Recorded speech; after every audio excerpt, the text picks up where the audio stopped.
Attaque de Contador, à la barre à Montes, on le sait. Le vainqueur de Paris-Nice, c'est un vrai grimpeur. C'est sans doute le plus beau grimpeur du Tour de France.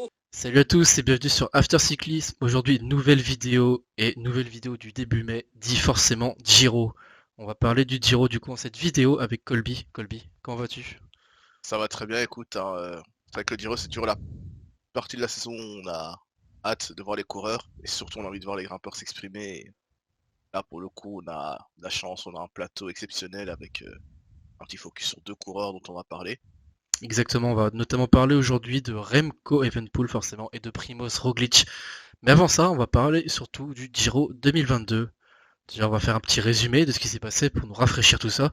Et on va se rappeler que c'était pas forcément le plus grand des Giro qu'on a eu. Colby, je te laisse la main là-dessus. Effectivement c'était un Giro où sur le moment même on avait une certaine hype parce que le plateau était assez ouvert, il n'y avait pas de réel favori qui se dégageait, même si Carapaz était le gros favori à la victoire finale. Cependant, on s'est retrouvé face à un qui était chiant en fait, tout simplement. Il y a eu deux, trois étapes où ça s'est décanté. Il y a eu l'étape du Blocos où Romain Bardet, on a cru pouvoir gagner l'étape et il le dépose. Enfin, le bas au sprint plutôt. Ensuite, on a aussi vu l'étape 14 à Turin où Bora Hansgrohe a vraiment fait péter le peloton et où c'est là où il y a eu les vrais écarts en fait. Puis après, sinon, en montagne, le niveau était assez similaire entre tous les coureurs, tous les favoris. Et donc, en fait, on s'endormait, il n'y avait rien d'intéressant. Il y avait en plus à chaque fois des équipiers qui étaient présents pour rouler, donc c'était pas fou. On a eu la dernière étape, l'avant-dernière, l'étape 20, où là, Inlay a totalement fait péter Carapace pour sceller la fin de ce duel et pour remporter le Giro. C'est vrai que il y a eu trois étapes clés sur le Giro, et puis après le reste, il s'est rien passé. Donc Et pourtant, quand on regarde le podium final, on voit Hindley du coup qui s'impose devant Richard Carapaz et Mikel Landa. C'est pourtant un très beau podium, hein. c'est un beau podium, mais je pense aussi que allez, sur le moment même, on avait une certaine hype parce qu'on disait Carapace, c'est un gros grimpeur, c'était le podium du Tour l'année d'avant, il y avait quelque chose à faire, donc il y avait un haut niveau. Mikel Landa, c'est Mikel Landa, on le connaît en montagne, il est quasiment jamais lâché, donc c'est être intéressant aussi de le voir s'il peut aussi lâcher ses adversaires parce que ça aussi c'est un problème de Mikel Landa. Et puis il y avait Inlay notre dernier souvenir de JNS c'était 2020 avec le Giro Covid où il perd le maillot rose sur le dernier chrono contre face à Tao Gegenhardt. Mais avec du recul, quand on voit les coureurs et on voit leur saison 2023, on voit aussi que c'est des coureurs qui ne sont pas dans les meilleurs, dans le top en montagne sur les courses qu'on a couvertes jusque-là. Donc voilà, le niveau était peut-être un peu trop faible par rapport à nos exigences. Sur le moment même, on pensait que c'était un bon Giro avec la bonne compétition, mais par exemple Nibali qui fait quatrième alors que c'était l'année de sa retraite et où il perd déjà, je pense, 2-3 minutes sur la première étape à l'Etna. Ouais. Voilà, donc, Ouais, mais il y a quand même beaucoup d'abandons aussi, hein. Joao Almeida qui a abandonné alors qu'il était quatrième ou cinquième. Romain Bardet, la défaillance encore monumentale, c'est c'est pas de bol. Ouais, il y a eu quand même. Ouais, et puis de toute façon, quand on voit le résultat, il y a Pozzo qui fait aussi huitième, le fameux top 10 de Pozzo, qui sera encore là cette année. derrière un équipier en plus, hein, donc pour Ouais, dire à quel point. exactement. Mm. Mais heureusement, cette année en 2023, il y a un plateau déjà, on peut pas se plaindre. Forcément, il y a deux des quatre meilleurs grimpeurs du moment, deux stars, Primoz Roglic, Remco Evenepoel. Donc c'est un peu les deux coureurs dont on parle beaucoup ce début de saison. Forcément, c'est les deux coureurs qui performent, mais aussi, c'est important de préciser et de le rappeler, cette rivalité entre les deux, elle a commencé depuis la Vuelta l'année passée. Oui, en effet, l'année dernière, on a eu une très belle surprise avec la victoire de Remco Evenepoel sur la Volta. Et notamment la dernière semaine où on s'attendait justement à un énorme duel entre Evenepoel et Primoz Roglic. Et finalement, on a eu un abandon de Primoz Roglic. Ouais, et franchement, ça aurait été le gros duel. Et c'était franchement l'un des déjà les plus grands tournants. Parce qu'on pouvait prétendre aussi à une défaillance de Remco comme il a pu le faire sur les Giro auparavant notamment. Et ouais, donc ouais, ça aurait pu être une très grosse lutte en montagne au bout de 3 semaines. Ça aurait été magnifique de voir ça, mais bon. Roglic fait encore du Roglic, c'est-à-dire tomber. Bon, c'est comme ça. Sachant que l'année passée, c'était vraiment les prémices parce que Remco, on connaissait pas trop du coup sa condition sur 3 semaines. Roglic revenait déjà d'une chute sur le Tour de France où il avait abandonné. Donc on savait qu'il était pas trop en forme, mais il se refaisait une santé sur la fin de la Volta.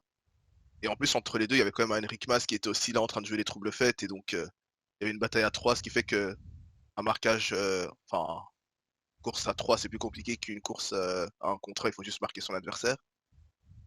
Que, ouais, ça nous a un peu laissé sur notre faim, cette chute de Roglic. Et puis ensuite, en 2023, ben, Roglic et Remco se sont croisés une fois C'est en ça, au Catalogne. Tour de Catalogne, ouais, en effet. C'est Primoz Roglic qui s'est imposé, mais on a eu quasiment pendant 4 jours ou 5 jours au total, qui d'ailleurs sur les sur les 7 étapes, on a eu ouais 5 duels quasiment entre les deux. Il n'y a pas eu photo, il n'y a pas eu match. C'était les deux plus forts tout simplement. Et donc tout simplement là, c'est vraiment c'était un prémisse du Giro et là voilà c'est on y arrive tout simplement. Le duel tant attendu. Il n'y a même pas vraiment de troisième larbin là, qui peut se mêler à la lutte, franchement. Moi, honnêtement, je vois que ces deux coureurs-là pour nous proposer du très très haut spectacle. Bah oui, surtout que avant même de se croiser sur la Catalogne, Remco avait remporté son UAE Tour. Bon, il n'a pas remporté une des deux étapes de montagne, mais il a été le plus complet, il a été surtout le plus impressionnant, je pense. Quoique, il y a peut-être Adam Yates, mais Adam Yates, de toute façon, on connaît, sur 3 semaines, ça aurait pas fait long feu. Enfin, parce qu'il n'a pas signé à UAE pour ce leadership sur 3 semaines. Mais voilà, Remco a gagné UAE, Roglic a gagné Tirreno, a gagné les 3 étapes avec on le disait hein, pendant nos vidéos qu'il n'avait pas l'air très dominateur, mais il s'est imposé. Et puis après en Catalogne, de toute façon, on a vu ce qui s'est passé entre les deux. Ça a été très serré, où à chaque fois c'était au sprint où ça se jouait la victoire. Du coup, on va avoir Roglic en forme. C'est aussi que sur 3 semaines, ouais, Roglic peut être défaillant, comme il peut être très bon. On a Remco qui, comme on en parlait sur Liège, il m'a l'air bien plus affûté que d'habitude, il m'a l'air bien plus fin. Donc, à voir comment ça va jouer entre les deux, et aussi à voir sur quelles étapes ils vont se taper en fait, tout simplement. C'est ça, et justement, on va en parler de ces étapes là, qui vont être très décisives. Tu commences, Colby, quelle est pour toi déjà la première étape ou le premier moment clé de ce Giro 2023? Tout simplement la première étape en fait. C'est le chrono inaugural aux Abruzzes, la région de Giulio Ciccone qui malheureusement ne sera pas présent sur ce Giro, Covid. Mais voilà, c'est un chrono de 20 bornes avec une montée dans le final, pas très longue mais assez irrégulière parce que ça redescend à un moment, ça remonte. Ça va être le moment de voir si les deux sont déjà bien arrivés en forme, en condition, si ils vont essayer de monter leur niveau au fur et à mesure de la course parce que le Giro devient de plus en plus dur à la fin du tour. Donc on va voir déjà les stratégies des deux équipes, les stratégies, la forme, et tout simplement aussi voir si Remco, comme on l'a dit, plus fin, est toujours aussi bon en chrono par rapport à un C'est Roglic. ça. C'est aussi une interrogation qu'on peut se poser. Remco n'a pas encore vu faire de chrono avec sa nouvelle shape, entre guillemets. Ben, on va voir s'il a toujours cette avance en chrono tout en étant plus fort en montagne. Et puis Et aussi, ce qui est important à préciser, c'est qu'un chrono, c'est toujours révélateur. Tu peux pas te cacher quand t'es fort, ou même quand t'es en forme, tu fais forcément un bon chrono. Et au contrario, quand t'es pas en forme, le chrono, ça se voit direct, tu prends tes 2 minutes par les plus forts et puis c'est tout, hein. Là, de toute façon, si un des deux n'est pas dans le top 10, ce sera pour moi ouais, une grosse déception, hein. Là, pour le coup, mis à part les spécialistes comme Ghana ou Kung, qui font peut-être mettre...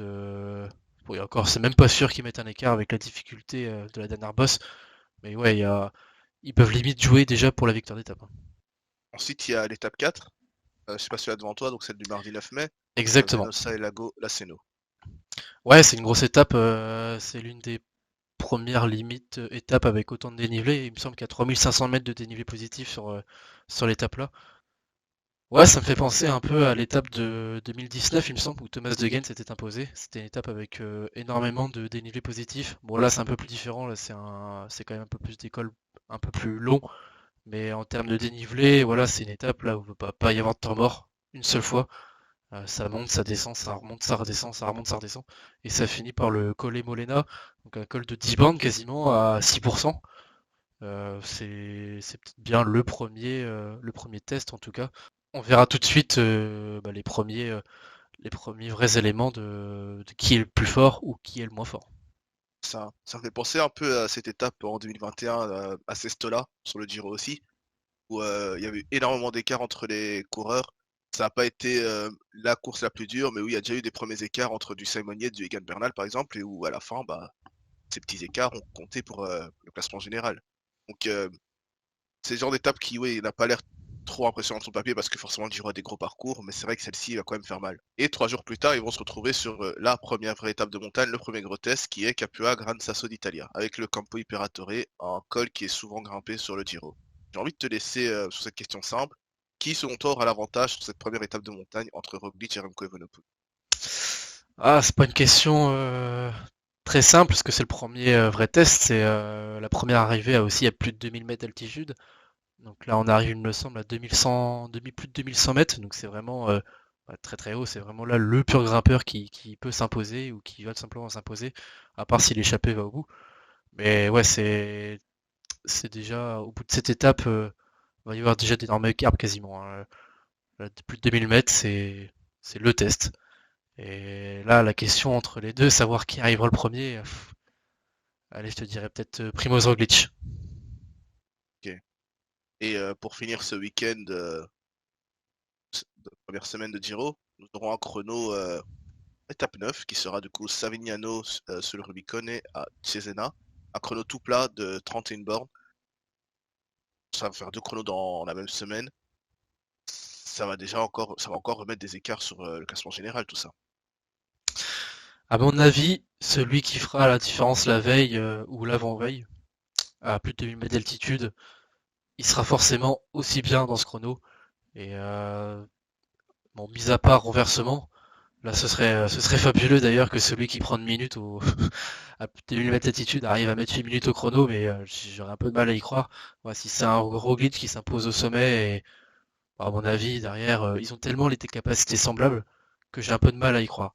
Peut-être sur la première semaine ou même jusqu'à la 12e ou 13e étape, je pense pas qu'il y aura de renversement. Le plus fort sera toujours plus fort, mais après à partir de la 15e étape, je pense, au niveau de la 3e semaine plus précisément, je pense qu'il pourra y avoir peut-être des écarts, mais là, moi, je vois bien toujours Roglic devant. Ok. Mais et aussi, on peut aussi se poser la question, avec 50 km de chrono qu'il y aura déjà eu en une semaine et une première étape de montagne qui aura peut-être fait des différences, est-ce que là on n'aurait pas déjà Remco et Roglic isolés au classement général face à tout le reste, en oubliant forcément, en mettant hors débat de la question de la chute, les problèmes, tout ça qu'il pourrait y avoir. Bien sûr, tu as totalement raison. Là, je vois aucun coureur réussir à tenir déjà ses coureurs en montagne et déjà sur en plus 50 bornes de chrono. 50 bornes de chrono, bah, peut-être Vlasov peut encore espérer limiter la casse, mais même, ça va être très compliqué pour eux. Moi, je vois aucun coureur réussir à être à moins de 2 minutes de ces coureurs-là, de ces deux coureurs-là. Et toi? Et je suis d'accord avec toi. T'as cité Vlasov, je vais aussi rajouter peut-être Almeida qui, en chrono, sera très bon, il pourra limiter la casse. Mais c'est les coureurs qui n'ont pas encore montré assez de régularité en haute montagne. Et j'ai du mal à me dire qu'ils tiendront et les chronos et l'étape de montagne qui seront dans la même semaine. Donc ouais, je pense que les deux seront isolés au classement général. Et puis après, ben, la deuxième semaine, on va y arriver, mais est assez calme du mardi au jeudi. Et ça va être compliqué de refaire son écart en fait. Donc il va falloir faire des coups tactiques pour les autres écuries. Mais on va voir qu'il y a beaucoup d'autres étapes qui vont jouer le général, d'un côté avec Roglic Remco, mais qui aussi vont permettre à d'autres équipes de se replacer, notamment avec l'étape 13, qui sera le vendredi 19 mai, entre Borgo Franco d'Ivrea et Crans-Montana. Ouais, je pense que l'étape là, c'est simplement pour moi l'étape reine. C'est tout simplement avec le premier col, tu fais 50 km. Bon, les 50 premiers kilomètres, ça va être 50 km que va te rouler à vive allure. Ça va être tout simplement prendre l'échappée pour toutes les autres équipes, à part Jumbo et Soudal Quickstep. Ah, tout simplement, la première heure, voilà, elle va être bâclée rapidement. Et après, directement, on va tamer quasiment 35 bornes de col. Déjà, t'arrives à 2500 mètres, tu fais 20 bornes de descente, tu te retapes un col de 15 bornes à 10% quasiment, ou à 9, quasiment 9%. Tu fais une descente, 20 km de plaine, et tu finis par le Crans-Montana, 13 bornes à 8%. Ouais, voilà, c'est une magnifique étape. Qu'est-ce qu'on peut pas faire de mieux, j'ai l'impression, pour ce Giro, pour ma part. Et pour finir ce week-end, il y a cette étape 15, donc entre Seregino et Bergamo Alta. Et Bergamo, mais avec le passage au Bergamo Alta à 5 km de la ligne. Je t'avoue que cette étape-là, de base, je me suis dit, il va rien se passer.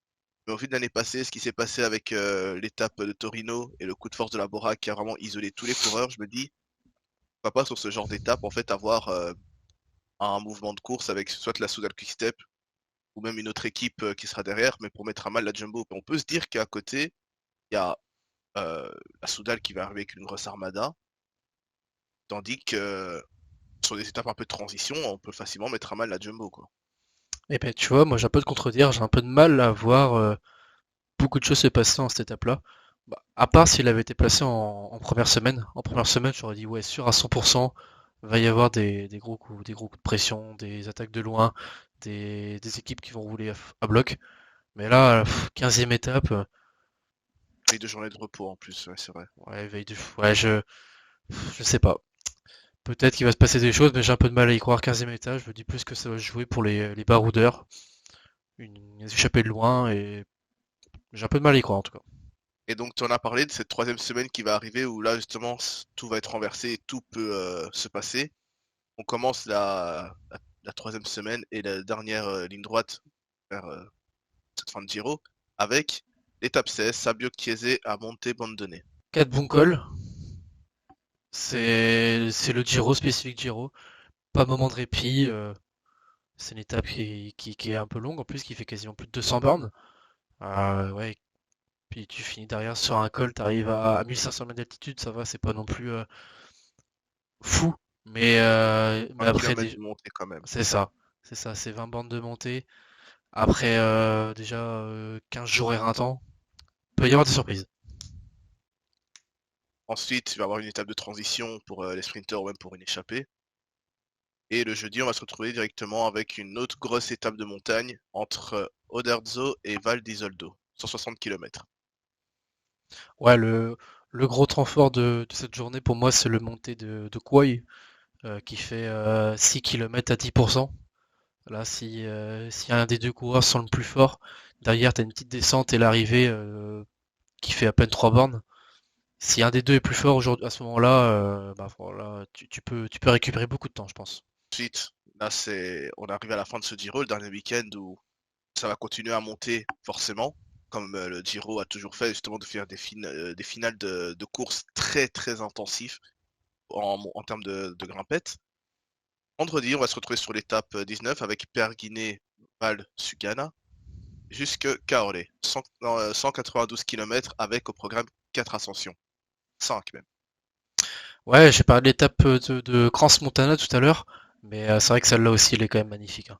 5400 mètres de dénivelé positif, là c'est plus de 2000 mètres à chaque fois sur 3 ou 4 cols, il me semble. Ouais, c'est simplement la dernière étape où peut y avoir tout simplement du spectacle, des attaques de loin, des scénarios de fou. S'il y a une météo en plus qui s'y mêle avec de la neige ou autre, ouais, ça peut être top. On va repasser sur le Passo Gio, un col où on a vu Egan Bernal faire des merveilles il y a 2 ans dessus. Et euh, on a vu, il s'est passé énormément de choses. Déjà, bon, c'était un peu compliqué avec les conditions météorologiques. Il y a aussi pardon, cette histoire de caméra coupée, donc on n'avait que l'arrivée, on ne savait pas ce qui se passait. Bah, à la fin, on les a tous vus arriver un par un, quoi. C'était vraiment la folie. Ouais, et pour finir, ce Giro, pour moi, bah, tout simplement, on va parler du contre-la-montre, la 20e étape, c'est l'arrivée à Monte Lusario, un col très exigeant, et là, pour le coup, c'est pareil, si t'es pas dedans, bah tu prends cher, tout simplement, c'est quasiment, il me semble que t'as les pourcentages ou pas, les kilomètres et pourcentages de ce col, Oui, c'est... c'est du 7,3 km pour commencer, à 12%.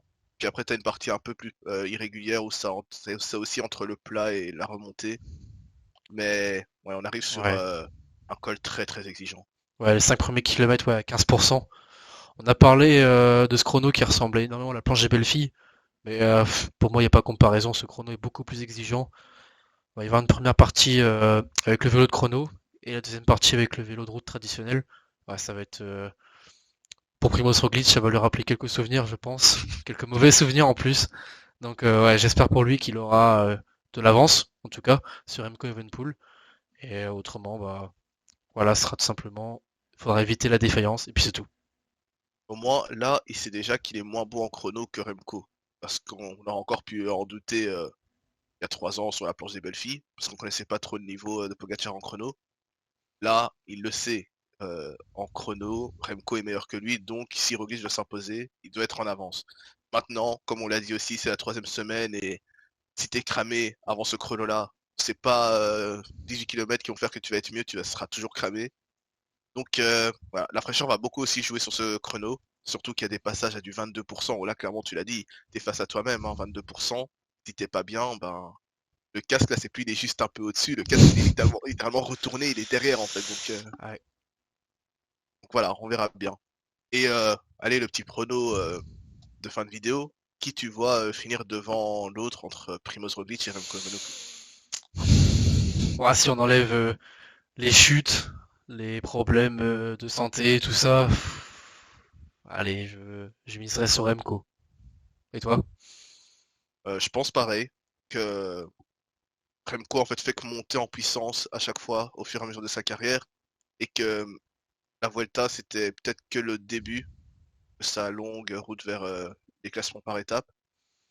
En Roglic, ben c'est beaucoup plus ascendant-descendant, même si Même Roglic si a toujours depuis, été très j'ai décisif. l'impression qu'il retrouve son niveau de 2019, 2020, 2021. Bon, il y a eu 2022 où il a eu énormément de malchance. Mais pour moi, j'ai l'impression, rien que son Tour de Catalogne, ou même tout simplement son Tirreno, où il remporte 3 victoires d'étape plus le classement général.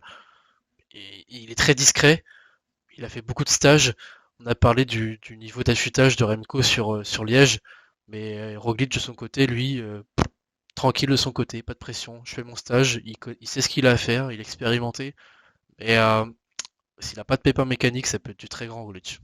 Surtout que l'avantage de Roglic par rapport à Remco, parce que Remco, on dit qu'il y a un petit avantage par rapport au chrono, tout ça, mais Roglic a un avantage par rapport aux bonifications. S'il décide avec son équipe que toutes les arrivées, il n'y a pas d'échappée et que ça joue au sprint entre Remco et Roglic, c'est 4 secondes de bonus récupérées à chaque fois. C'est vrai. Ça aussi, ça va être très important à voir comment l'équipe va s'animer, à quel moment Roglic va être moins bon, à quel moment ils vont laisser l'échappée aller au bout, mais Roglic au sprint face à Remco, non seulement il peut déjà lui prendre un peu de temps, rien qu'au sprint pur, mais en plus de ça, il y a les bonus derrière, donc voilà. On est proche du 50-50 pour être honnête. Maintenant, voilà. Je pense que toi comme moi, on est d'accord là-dessus que Remco a peut-être un petit avantage sur Primož Roglic. En effet, voilà. Bon, c'est tout pour cette vidéo. N'hésitez pas en tout cas à mettre dans les commentaires quel est votre favori, si vous êtes d'accord, pas d'accord avec nous, avec Remco. Nous on pense que c'est Remco, mais ouais, c'est quasiment comme Colby le dit, c'est 50-50. Si vous avez une préférence pour tel ou un tel coureur, n'hésitez pas à le mentionner. Et on se retrouve du coup dans quelques jours, parce qu'il y aura une autre petite vidéo sur le Tour d'Italie. On vous en... Comme on a dit, n'hésitez pas à liker, vous abonner et à rejoindre le compte Discord. C'est très important parce que forcément, on va aussi parler du Giro pendant la course et on le fera peut-être avec vous aussi, tout simplement.